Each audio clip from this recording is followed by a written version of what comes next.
سامعین ناظرین، infection control society آپ کی صحت کے لیے، آپ کو بیماریوں سے بچانے کے لیے مضامین آپ کی سماعت کے لیے پیش کرنا چاہتی ہے۔ ہیپیٹائٹس کے بارے میں معلومات آپ کو دے رہے تھے۔ سوال یہ کیا گیا کہ کیا جنسی تعلقات سے ہیپیٹائٹس کا مرض منتقل ہو سکتا ہے؟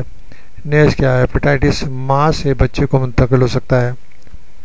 پروفیسر سید حسنین علی شاہ نے بتایا کہ اگر میاں بیوی میں کسی ایک کو ہیپیٹائٹس بی ہے تو دوسرے کو فوراً ہیپیٹائٹس سے بچاؤ کا ویکسین لگانا چاہیے تاکہ مرض کی منتقلی کو روکا جا سکے۔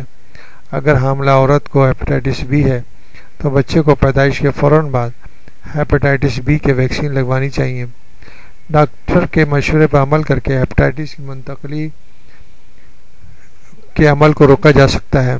ہیپیٹائٹس سی عموماً ماں سے بچے میں منتقل نہیں ہوتا، تاہم متاثرہ ماں کو ڈاکٹر سے مشورے میں رہنا چاہیے۔ ہیپیٹائٹس قطعی طور پر لا علاج مرض نہیں ہے، اس پیغام کو عام کیا جانا چاہیے۔